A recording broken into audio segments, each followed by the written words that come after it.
So again, thank you all for joining tonight's virtual workshop, Green Infrastructure 101. As I mentioned, I'm Allie Centric, the Communications and Outreach Manager for San Diego Coastkeeper. And again, thank you for being here and spending the next hour with us.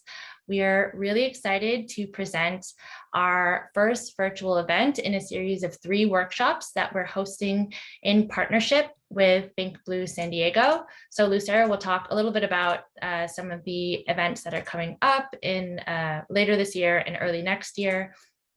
But I'm quickly going to go through some housekeeping before handing it off to Lucero. Perfect. So as I mentioned earlier, we are recording this virtual event. We ask that you please continue to keep your videos off and mics muted throughout the presentation to avoid any disturbances. This recording will be sent to all registered attendees and uploaded to YouTube in the next few weeks. So keep an eye out for that. We do have a few polls and a brief survey, and we've included about 4 poll questions throughout the presentation, just to help us get like a measure of understanding of the material and to make sure that you're all paying attention because you're going to be tested on this later. Just kidding. But there will be a brief survey that pops up in your browser once the meeting ends.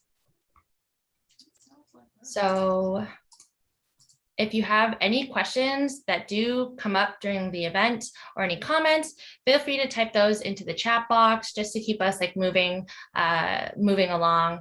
And you can find the chat in your Zoom toolbar. I will be monitoring the chat and we'll be making sure your questions are included during the Q&A portion at the end of the event.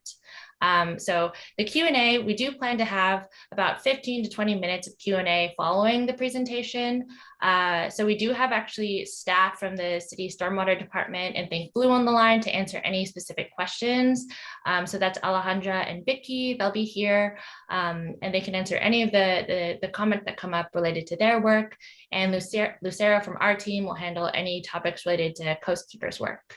And we do, one last final point, we do have our contact information for both Coastkeeper and Think Blue teams at the end of the slide deck on our thank you slide. So yeah, without further ado, I'll just hand it over to Lucero. Thank you.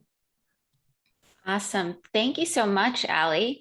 Again, my name is Lucero Sanchez. I am the Community Policy Coordinator with San Diego Coastkeeper. We'll get into the workshop and just go over some objectives so that we understand kind of the goals of this presentation. We'd like to better understand the following concepts. We'd like to better understand who we are, what stormwater is, why it leads to clean water and clean beaches, what green infrastructure is, and how we can help protect our communities and our environment. Again, just please add any questions to the chat as we go, and we'll make sure to answer all of those at the end. And thank you again for giving us a little bit of your time today on this Thursday evening.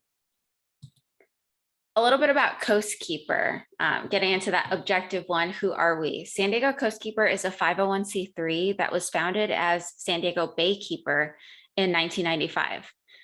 It was originally formed to address chronic pollution in San Diego Bay. In short, San Diego Coastkeeper uses a combination of education, advocacy, hard science, hands-on restoration, and targeted outreach and engagement to chip away at each major water quality and water supply issue that we take on. We believe a multi-pronged, multifaceted approach is the most effective one.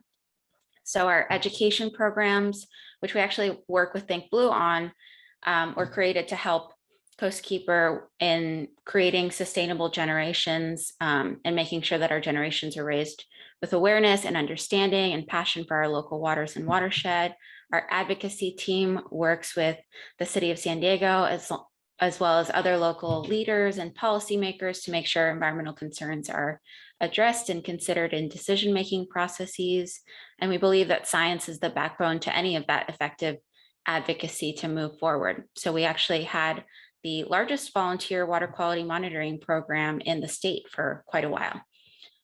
So we are excited to be here. We're excited to be partnering with the city of San Diego.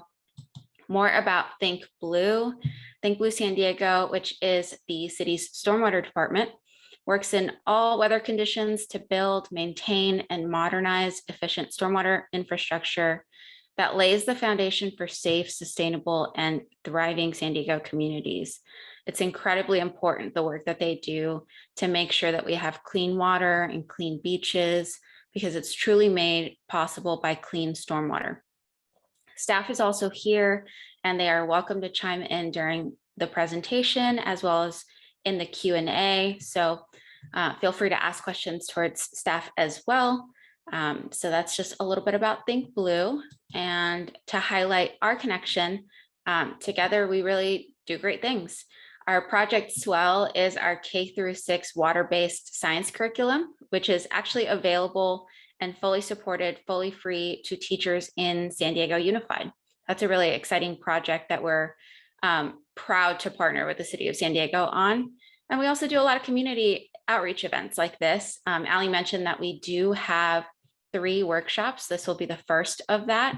We're excited to be planning this presentation in Spanish as well. I speak Spanish, so we're excited to do that and make that really interactive, as well as having a different presentation that's more technical and project specific early next year. So we know that outreach plays an important role in informing San Diegans about local water issues, and they may not know a lot about that, but they are deeply connected into that practice.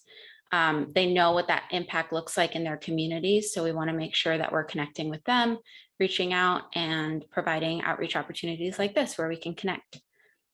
So I will pass it over to Ali for our first poll. Ali, take it away.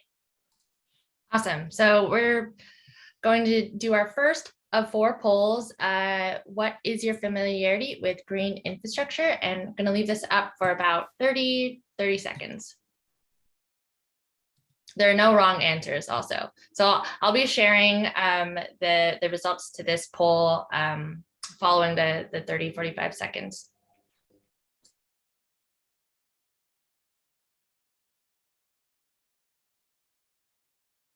Yeah, we have a pretty wide range of participants from what it looks like, but we're really excited to have this presentation kind of meet those needs for different people. So please feel free to ask as many questions as you like. There's no wrong questions. We want to make sure that we're able to answer all of those. Awesome. So I'm going to end the poll here and just share the results. So it looks like most people are moderately familiar, which is awesome at 30%, 37% of you all. And then we have kind of a wide smattering, just kind of even split along the rest of the answers. So yeah, I'm hoping that we'll see a bit of a shift towards the end of the presentation when we do the post-event assessment. So yeah, thank you, Lucero. Go ahead. Yeah, thanks, Ali. We're really excited to just do the polls to keep y'all engaged. I know it's 6 p.m. on a Thursday. Luckily, we didn't do this on a Friday, but you're going to be able to ask us questions. So we want to make sure that we ask y'all questions as well. Before we go into green infrastructure specifically, we want to lay the groundwork and talk about what stormwater is. Pretty simply put, it's the water management name for any water that falls in abundance over urban areas as a result of rain or snow. So essentially it's rainwater. When water flows out of our yards, down driveways, and out of parking lots into our storm drains, it makes its way through our environment untreated. Storm drains are not connected to our sewer system, and they drain directly into our creeks, bays, lagoons, and ultimately into the ocean. I'll expand on that a little bit in later slides, but this means that we currently see stormwater as a liability because it does pick up a lot of pollutants on its way to the ocean. It's the leading contributor to pollution in San Diego.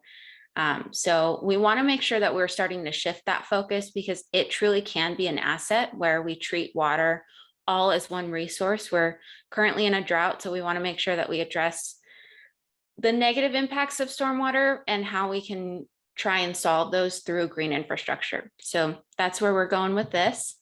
To expand on that, in the past, we've designed our infrastructure around getting it out of our city and away from us as quickly as possible to avoid flooding, to help with public safety. But as we know now, there's no actual away. It all ends up in our oceans.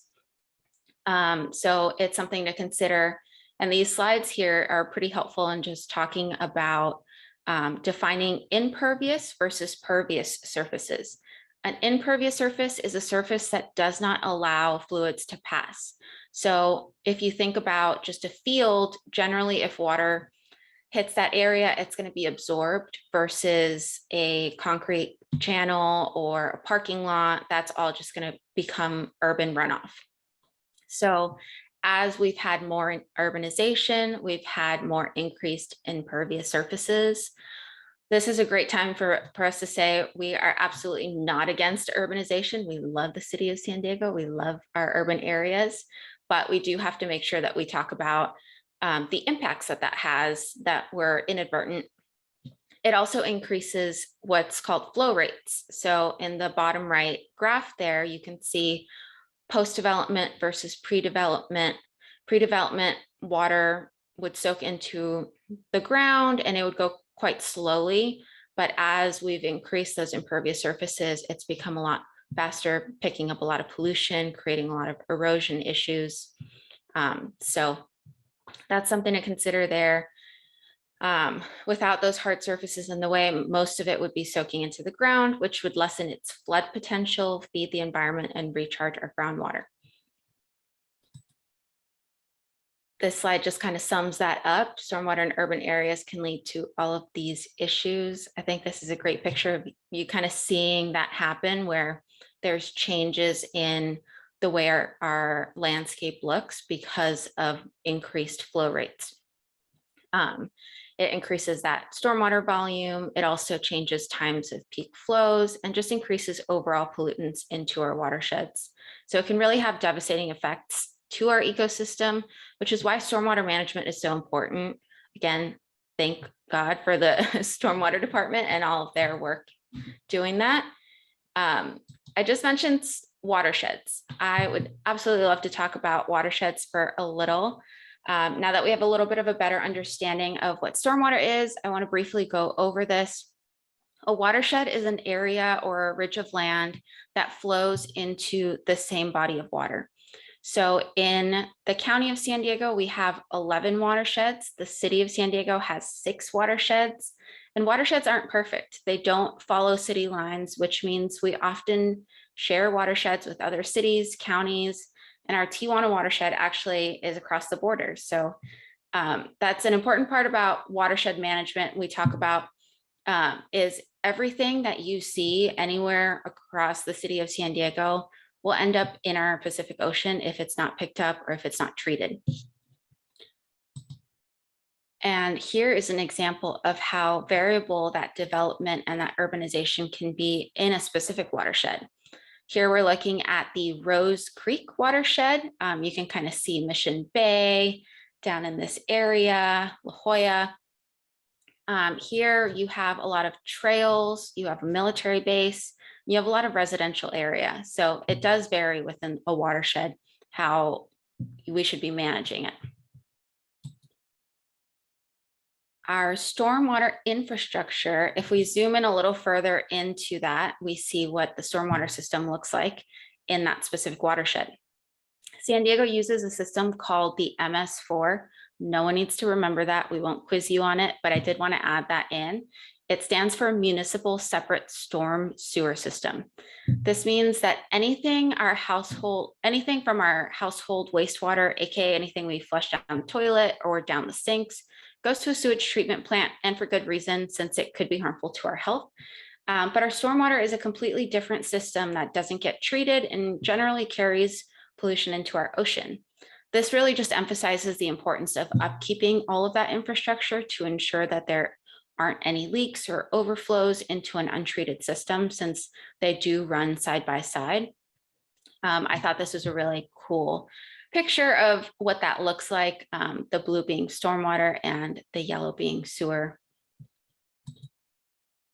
Focusing on our stormwater system, this is the system that the city of San Diego has. It's composed of many diverse and interconnected components.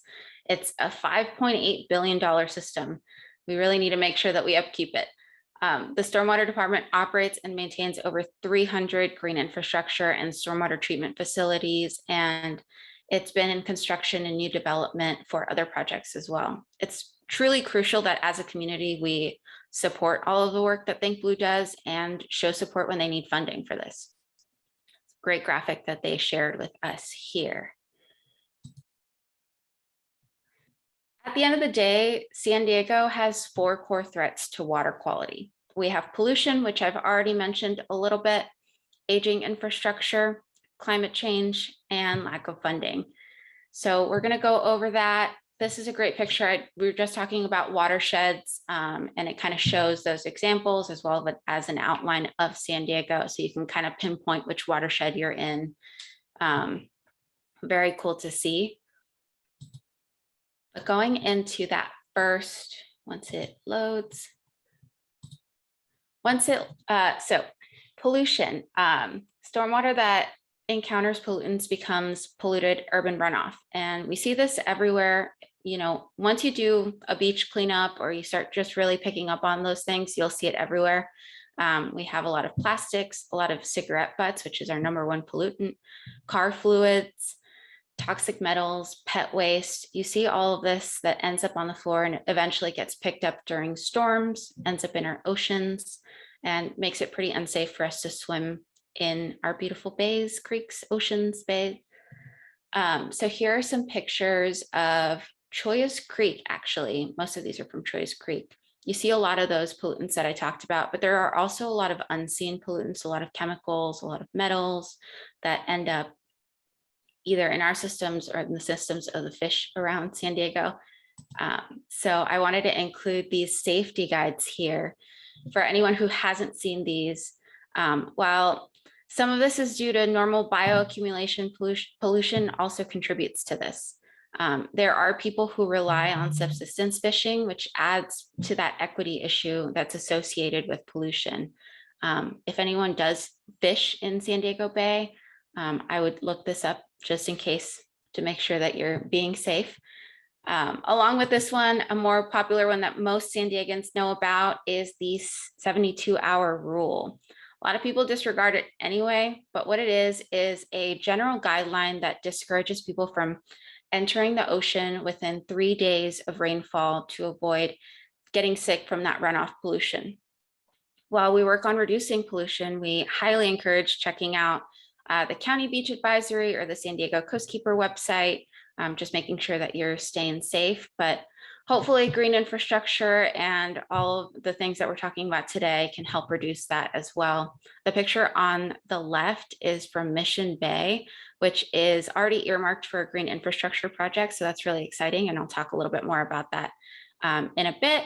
And then the picture on the right is taken in November of 2020 after one of our first rains for the season. And you can see all throughout the county, it was not safe based on bacteria or other pollution levels. So just wanted to add that in here. We call all of these kinds of the catastrophe slides before we get into the solutions. We don't want this presentation to just be kind of that downer mood, but we want to make sure that we address the problems and we know what those problems are before moving into what those solutions and how green infrastructure can really help with this. Lucero, hi. I think Alejandra wanted to add. The team, thank you for that overview. Before you walk us to the green infrastructure and the solution, I did want to share that in addition to what can you hear me? Yes, you were cutting off a little bit, but I can hear you. Yeah, apologize for that. In addition to everything that you were showing when we have rainfall here in San Diego and really anywhere, and it picks up all the pollutants and the pictures that you showed, those that are joining us today about the impacts, picking up on what you were saying about polluted urban runoff, just wanted to highlight for everybody that water, even if it doesn't rain in San Diego, every day we have urban runoff going into our streets and going into our water bodies that are picking up pollutants. So that can come from over irrigation, any water that's thrown on the streets and goes into our storm system. So this is something that even when it doesn't rain, we're seeing these impacts on a daily basis. So we just share that additional information as you walk us into the next slides, Lucero. Thank you. Yeah, absolutely. Thank you very much for adding that. And that's something that all of us as San Diegans can work to improve on. You mentioned overwatering. That's something that on a personal level we can work on. So definitely good thing to add there. Thank you very much. Going on to aging infrastructure. This is, everything ages, and these are just a couple of examples of what can happen. It can lead to flooding, sinkholes, pipe bursts, leading to potential safety concerns. So we want to make sure that our stormwater department has adequate funding to make sure that some of these things aren't happening on an emergency basis. Adding to aging infrastructure, we also have flooding. Some more flooding pictures here. On the left and the middle, we have Whiteman Street in Chollas Creek region. You can see how bad it gets when it rains sometimes, and that's just a result of infrastructure that's older or that needs some fixes, some more green infrastructure as well. And on the right, we have Mission Bay. That's a popular one that we all kind of know about, that it floods when it rains. Shouldn't be the case, and we can probably work on that. But wanted to add these pictures in here because as we get into the rainy season, we can expect some of that again. And these pictures here highlight some known sites that the city has identified as in need of repair or having water quality impairments. These are really helpful just because you can kind of pinpoint where you live or places that you know and recognize that there are issues throughout the city that you're a member of that community, and you can get involved and reach out to the city, see if there's anything that you can do to help or support, as well as just making sure that we know that all of these things are happening. The city of San Diego definitely knows and requires some funding and some support there. So I'm really happy to have these to share there. And then moving on, we can't forget about climate change. San Diego imports over 80% of our water supply from the Colorado River and the Sierra Nevada. Both of these regions, if you look at this map here that was taken during the summer, are both in higher tiers of drought than we are. So we really need to make sure that we're finding ways to be more water efficient and ways to increase our own local supply. Green infrastructure, while not always increases that supply, does substantially increase how efficiently we use our water and potentially helps us with that local supply issue. So I wanted to add this, as well as California uses 19% of its electricity for water transport and use. So if we're not spending as much electricity with water transport, that would be a way to also contribute to fighting the climate crisis. So all wins on all fronts. And on the flip side, we can also expect heavier, more erratic rainy seasons, as well as sea levels rising. All of these issues just highlight the problem, and green infrastructure could be the solution. We'll talk about what green infrastructure means and more examples of that. But these are some of the pictures of showing San Diego already sees these issues. That's why we're here. That's why we're interested in green infrastructure. So before we get into that, we are shifting into poll number 2. Thanks, Lucero. So poll number 2, I'm going to bring up right now. Oops, because I was sharing that. We're going to get into, to test if you're paying attention, which 4 core issues threaten San Diego's water quality. You'll have about 20 to 30 seconds to answer the question here, and then I'll share the results. I intentionally made this a little trickier, so hopefully y'all are paying attention.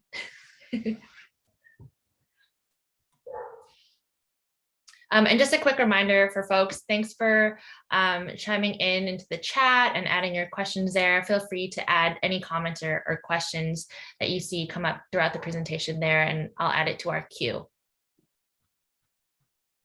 Great. Thank you, Allie. Yeah. Okay, I'm going to end the poll and share the results. So it actually looks like everyone got the right answer. So our job here is done, right? You just pick up the slide and go.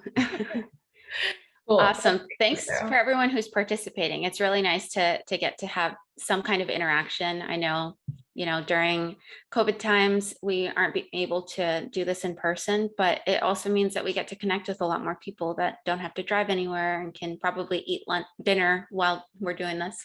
So thank you for your time. Now we're going to shift on to a little bit more positive.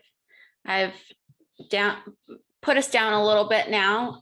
So just shifting focus to more of those solutions and thinking about how do we fix all of these issues that really threaten San Diego.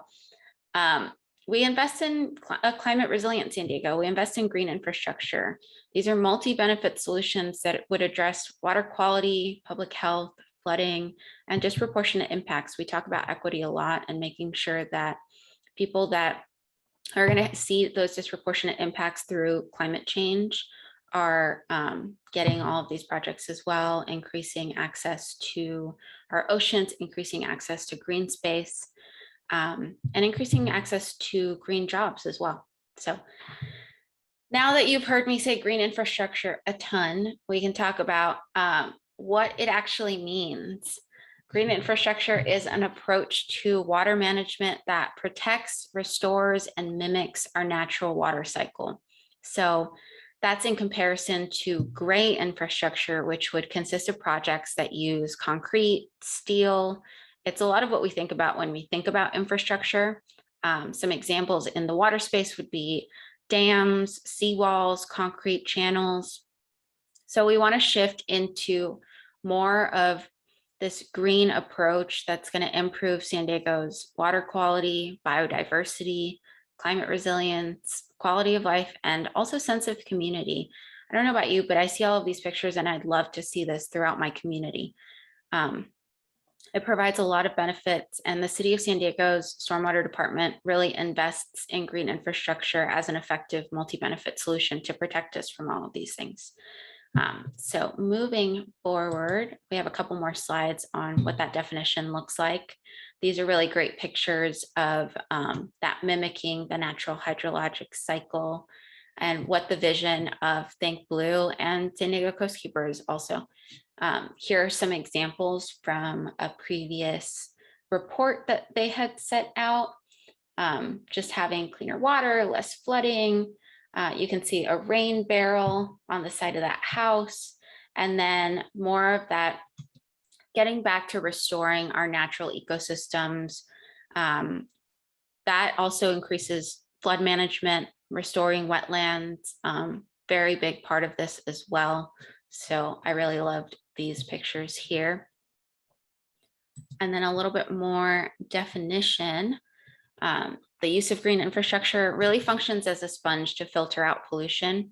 It can be constructed along our streets, in our parks, throughout our communities, and permeable surfaces such as brick pavers, rain barrels, vegetated bioswales, climate smart landscaping. These are all examples of what green infrastructure can look like. Here are some pictures from an event that we actually did, not this weekend, but last weekend, where we did a Ride the Tide, which was we biked around and saw different examples of green infrastructure in homes. So we took some pictures of these rain barrels, more of that native landscaping to just minimize and disconnect from impervious surfaces and move into a more beautiful San Diego.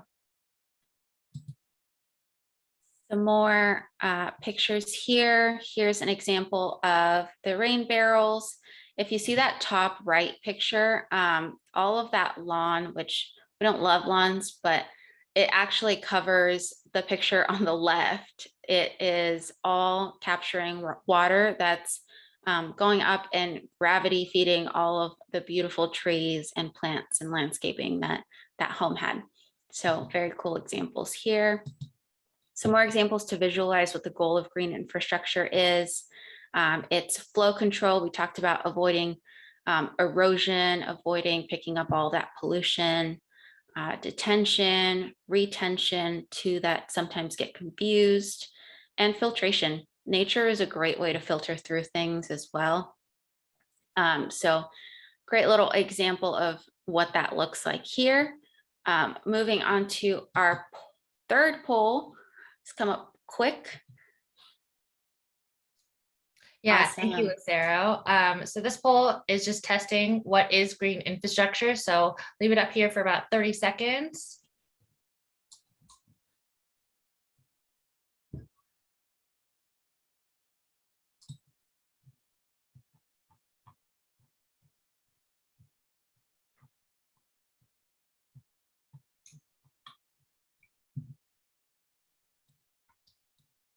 Awesome. Thank you all for participating. I'm going to end the poll and just quickly share the results.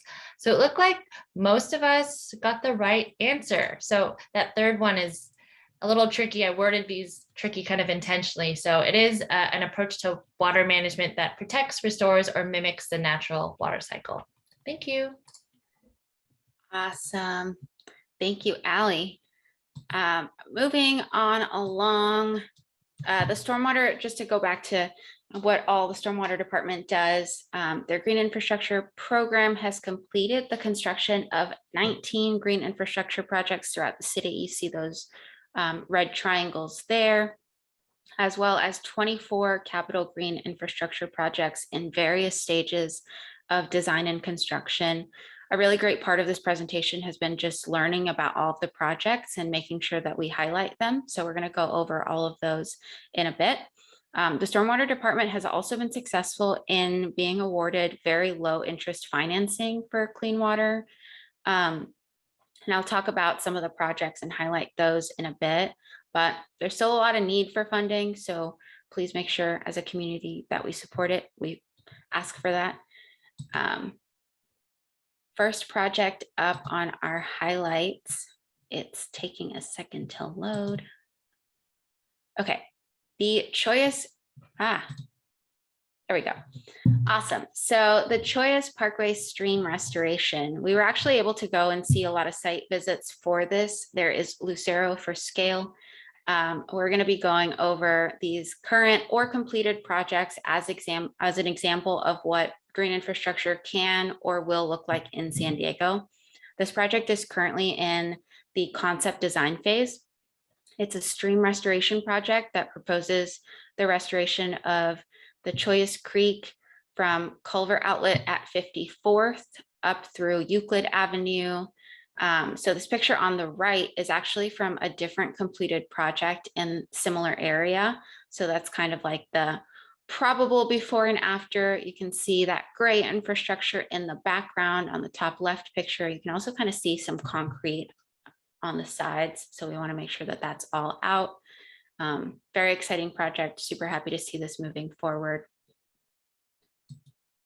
And then this project, actually want to highlight that this is one that is moving forward because of some grant money that the Think Blue team has been able to acquire. It's finished its design phase and is now moving on to the next phase thanks to that funding.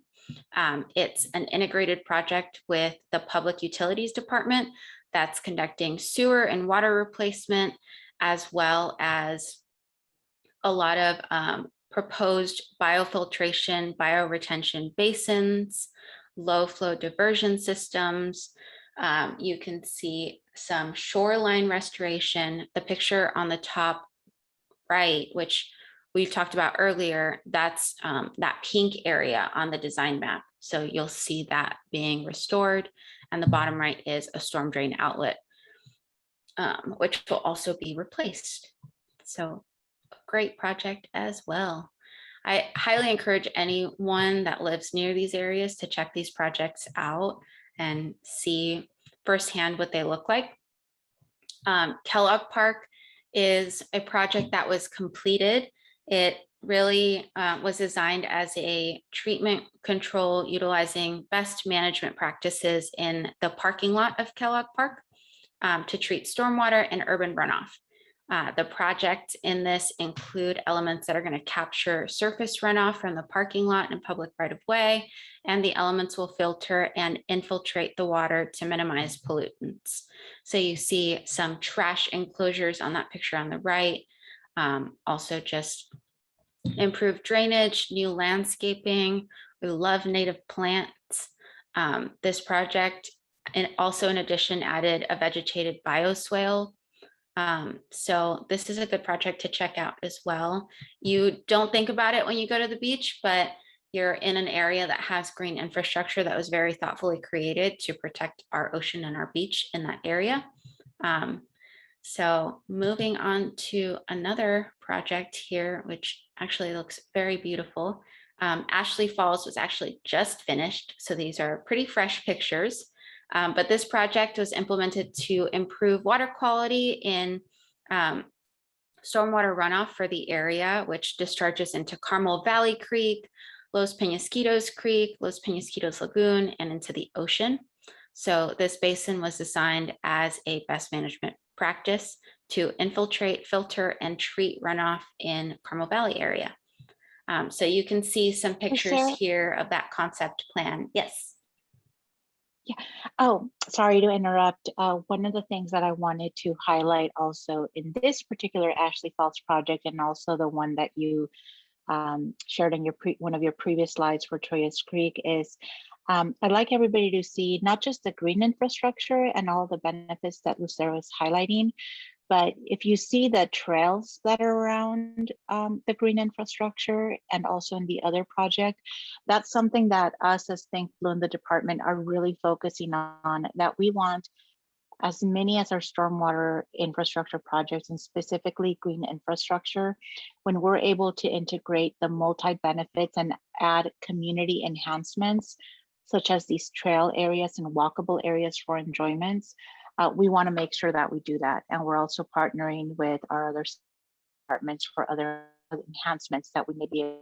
So this is combined with what our partners Coastkeeper shared at the beginning, that we really want those multi-integrated approach to our stormwater management. So anyways, just wanted to make sure that you enjoy the walkways and the are added in the projects. Thank you. Yeah, thank you. It makes it really accessible to be able to see these projects up close and get some ideas of things that you can implement on a smaller scale, or why you should be showing up and supporting these larger scale projects. In addition, there's also a lot of interpretive signs in the area to show either before and after pictures or what the design looks like. Sometimes there's things that you can't see because it's underground, and there's a lot of planning that goes into that. This one specifically, you can see a lot of the green infrastructure, which is great.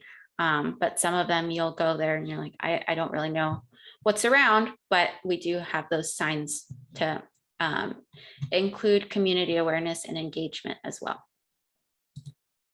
So just to wrap up, benefits of green infrastructure, I know we added a lot and we can go into like super details, which is why I will again remind everyone that we will have a more technical presentation with some project experts to talk about the mechanisms of specific projects, and we'll just focus on a few. But benefits of green infrastructure, really improving that water quality through so many ways, through capture, through treatment, through all of these solutions. Creating flood safe communities. Again, our infrastructure, our stormwater infrastructure is meant to help us with flooding, and along our coastline, creating those marshes, wetlands, and restoring those is also going to help with sea level rise and with other flood issues like king tide season, things like that. And restoring and revitalizing our natural spaces. It's time for us to be able to see all of this and have green access. We didn't have it in this presentation, but there's a great map that I highly encourage you all to look up. It's green access in San Diego, and there's different regions that don't have a lot of that green access per the density of population in that area. So definitely check that out. Reuse of stormwater. We are huge proponents of stormwater capture, making sure that that's something that is a part of our system to increase our local supply, to increase our drought security. strengthening our city and bringing our community together. All of these projects, as Alejandra mentioned earlier, are community enhancements. It's to learn and to have a sense of stewardship for all of this. So we're really excited to see more of these projects move forward, more of these things be funded. So with that, I will go into poll number 4. Take it away, Allie.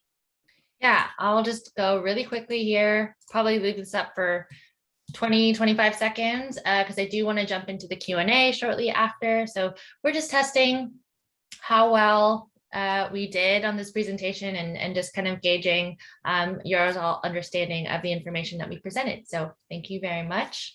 And again, thank you for popping those questions into the chat or sending me a direct message. I've got quite a few questions here, so really appreciate you all staying engaged. Perfect. And this poll, it actually looks like we had a considerable shift towards moderately familiar, very familiar, and extremely familiar. So I just want to reiterate to thank you all for your time.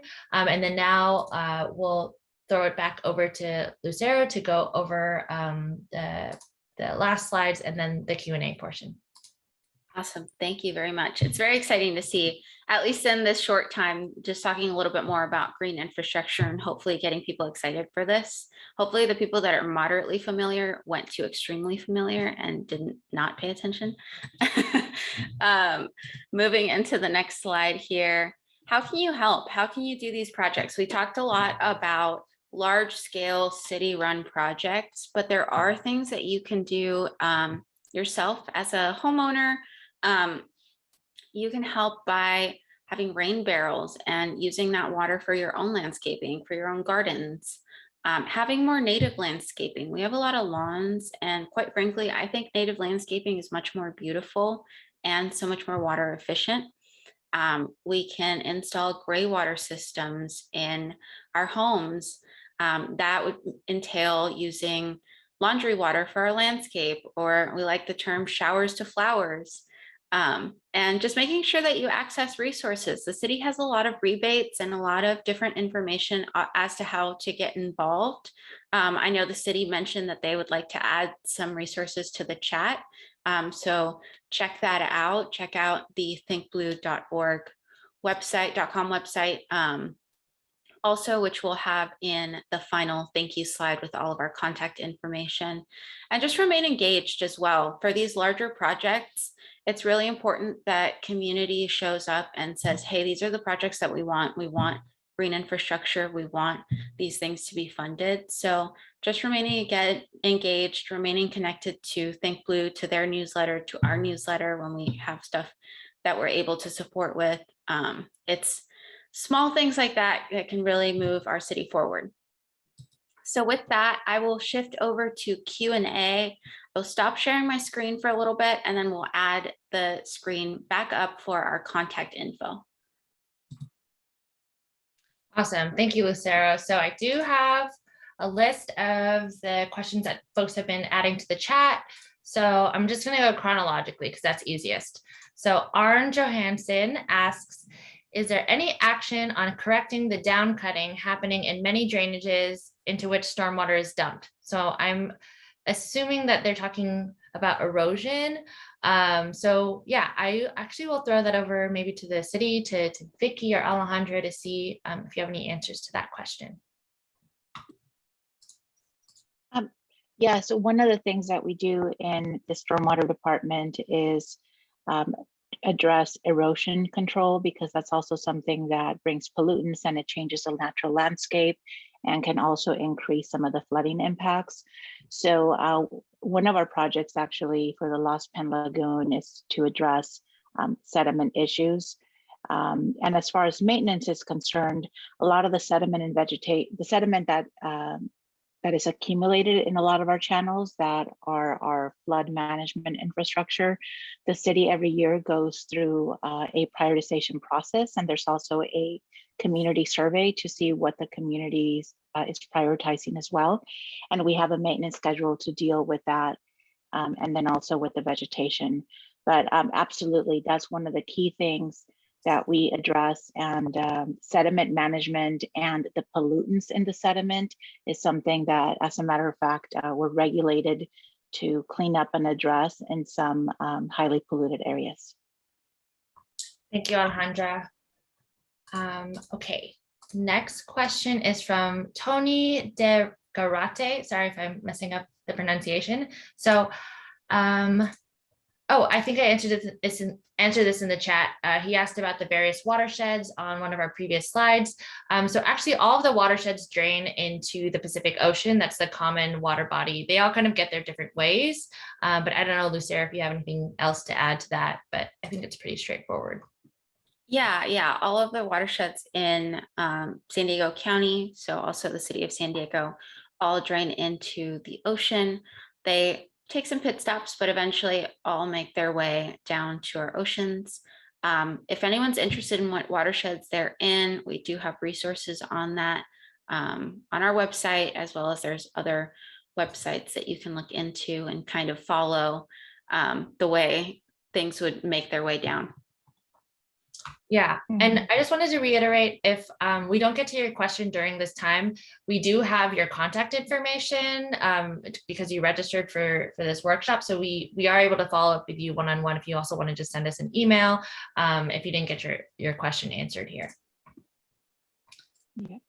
And just wanted to add that in regards to the watersheds and the water body, obviously it's the Pacific Ocean, as Coastkeeper mentioned, go to their website. They have a great watershed tool, also Project Clean Water, and our thinkblue.org, because there you can also get a really quick snapshot of the watersheds, but some of the other water bodies, like the San Diego River, there's some streams in the canyons and lakes. So all of that, it touches a watershed. So if there's a water body, small or large, within your community, or that you go recreate, be it fishing or that you go jogging around, all of that touches, and then all the stormwater that goes into the drains that's untreated ends up in the Pacific Ocean. Hope that adds a little bit more context. Thanks. Yeah, that's helpful. Thank you. Thank you. The next question I have is from Tiffany Boyd Hodgson. In regards, she was curious about the watersheds in the San Marcos area, because I think that's where she's from. So I did share that link earlier to the webpage that Alejandra mentioned, where you can find which watershed you're in. And then I think she was curious if there are any underground aquifers, or I think this question was around water supply as well. Is that something, Alejandra or Vicky, you all are familiar with? I'm not familiar with San Marcos watershed. We do have an aquifer under sort of Mission Valley area that I'm aware of, but I'm not sure about San Marcos. Do you know, Alejandra? No, I don't know about San Marcos. And in regards to, city of San Diego, I would encourage you to go to the city's website under public utilities. And I believe they also have that as a resource. So they have a really great pulse on the type of groundwater that we have available, aquifers. Unfortunately, in San Diego, we're very different than in other regions of even Southern California and throughout the state. We don't have the large aquifers and the groundwater storage capabilities that that we see in other parts of the state, but we do have some, and through public utilities and also sometimes in partnership with our stormwater department, all of those have been thoroughly analyzed. So we have a very good understanding of what resources and capabilities or limitations we may have as a city, so we can maximize those assets. Awesome, Yeah. thank you. And I did take a quick look. San Marcos is a part of the Carlsbad watershed. So it shares it with Carlsbad, Encinitas, Vista, and a bit of Escondido. Don't know about the aquifers, but I can find out. Yeah, thank you so much for all of that context. Super helpful. Okay, so Mary Beth Russo asks, do repairs or modernizations of the system come under the infrastructure federal bill being discussed now in Congress? So maybe the city can help with that. Yeah, so for any, I'm gonna just kind of go back there, for any potential state and federal funding, our team works hand in hand with the mayor's office, government affairs, and our lobbyists to really be aware of, tap into, and when able, influence any funding so that we don't miss out on that.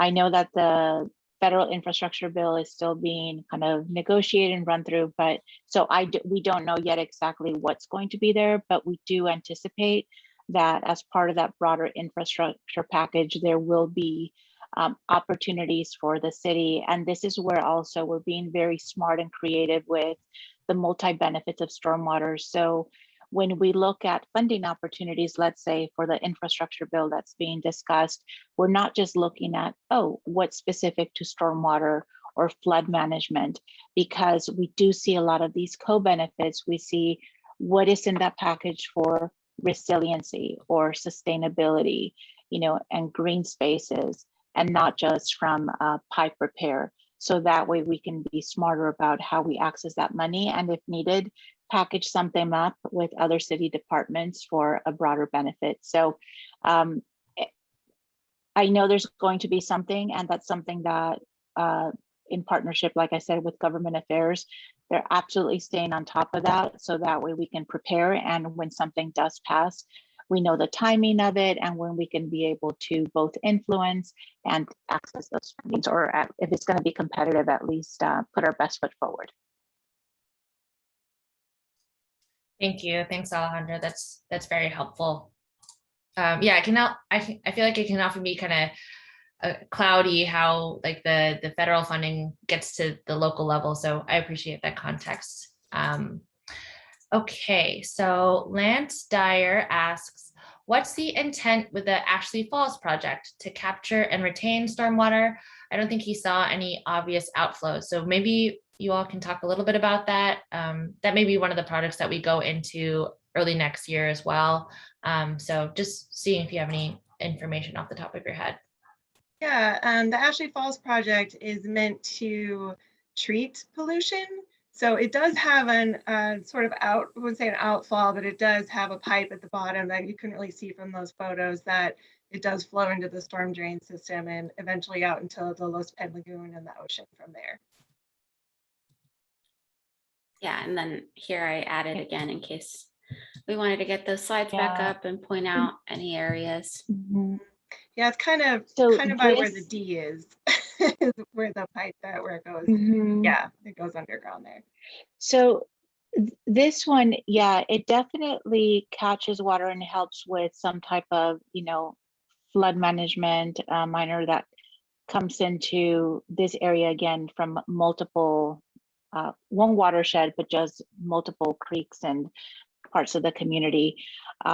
And I don't have the details, I can get them, but it's able to retain a certain amount of water, and then as it percolates down, it actually is filtered, and that's how we get the benefit of water quality. So in this particular one, it's really meant to address some of the key pollutants in the area, metals, bacteria, some viruses, and we added another layer that it actually captures trash as well.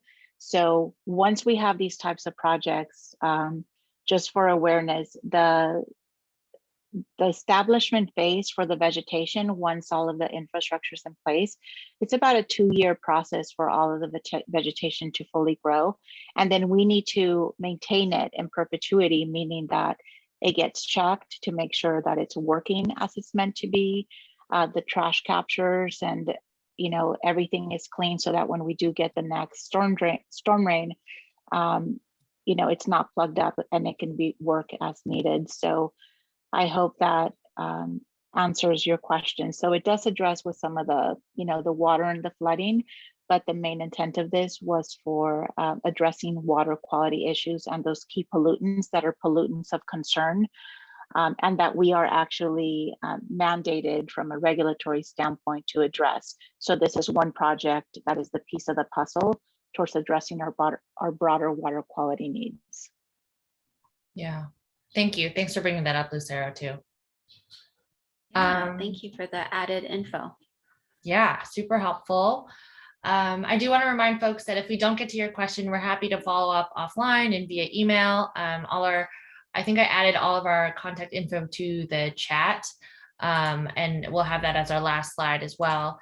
So the next question is from Mary Beth Russo. Are there any projects, I'm assuming, that are reusing stormwater now? If so, how? I'm not. Vicky, mean- do you want to chat a little bit about, well, rain barrels, that is one Okay, yeah. smaller scale community where everybody can participate, capture, and reuse. So I'll just highlight it briefly, and then maybe Vicky, you could chat a little bit about our rebate program. So there are, as far as stormwater capture and reuse, there's been a county-wide regional study that we've identified really 8 different potential uses, opportunities to capture and reuse. So at one scale is the rain barrels that I think any and all of us can use you can use that water for so many different purposes. I also know that some businesses or larger developments also have some, in-house storage. I know the airport, for example, also has a big basin that they built to capture some of that stormwater, and they're able to reuse it to actually flush toilets, take care of their landscaping. I think they're able to capture more water than they're actually able to reuse, but at least if it's not, it's treated and then it's released in a much better quality. I do want to say, though, that this is an area that is really important to us as a city, especially the partnership that our stormwater department has with our public utilities department, because we all understand, and I hope that after today's discussion, all of you leave with understanding that stormwater is not just a problem that we have to deal with it because of flooding and it's full of pollutants, but if managed properly, it's actually a tremendous resource for our community and throughout the state. So we're looking with PUD to really explore from technical perspective, engineering perspective, financial perspective, what's the world of possibility for us, especially because can we have that urban drool or dry weather flow in some areas divert into the sewer system and then be treated, right? Is there capacity? And then we're also exploring to see, is there an opportunity to perhaps capture some of that at a larger scale and then have it go into our sewage system that is going to go into our pure water system. As you know, with pure water, we're going to locally produce more than 50% of our water needs. So we're looking at ways of maximizing existing infrastructure and what's possible in a way that is not going to compromise, the integrity of pure water and so forth. So even though none of those things are online, I just wanted to tell everybody in the call that that's something that we've been working on collectively now for about 3 years. And we're making some good progress, and we'll have some additional insight and information at the end of this fiscal year. So we know what we can do and where we can invest those resources. And again, our lens is when we do advance something that's a stormwater harvesting project, is it going to help us address some of our flooding needs, our water quality needs, from all the pollutants, and will it be able to add to our water supply for the benefit of all of us? So I hope that answers your question, and we're more than happy to keep you updated on the progress. Yeah, thank you so very much. I'm going to add the thank you slide up for anyone who, I know we're 2 minutes over here and some people were hopping off, but we do have all of our contact information here. If you have any further questions, if you want to reach out via email, follow us on social media, check out our websites. We have a lot of great information resources. And I did see a comment in the chat about potentially just sharing the questions that weren't addressed and some answers and resources with all of the attendees that were here, in case it was a question that you saw and didn't ask, but you still wanted to know the answer to. I think on our end, we would be happy to do that and send that email afterwards.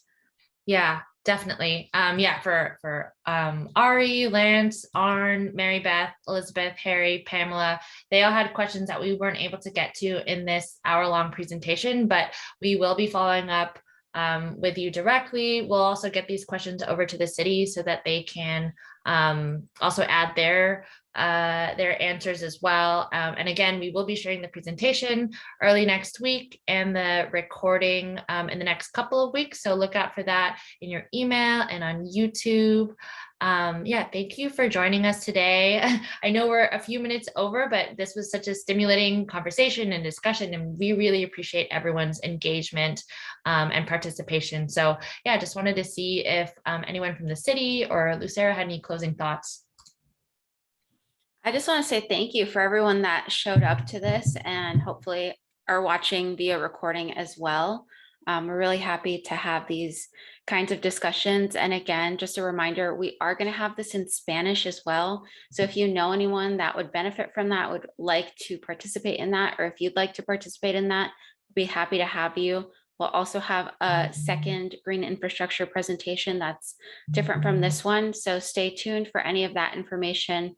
As attendees of this one, we'll probably also share that with you as we have those dates and Eventbrite signups. So we really appreciate it that you took some time out of your day today, and we hope to chat with you and connect with you further.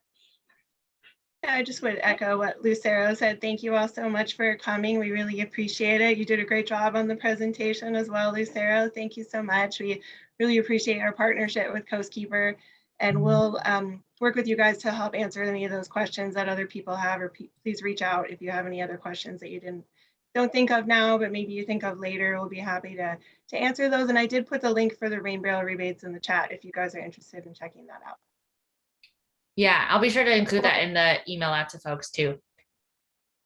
Yeah, so on behalf of Thank Blue San Diego, City of San Diego Stormwater Department, and thank you all for joining us. We're here to really make our communities better, enhance our quality of life, keep our clean water, clean beaches for everybody's benefit. And thank you, Coastkeeper, for the tremendous partnership that you have with us and with the community. So we appreciate everybody's engagement today, and hopefully we'll see more of each other moving forward. Thank you again. Thank you. Thank you.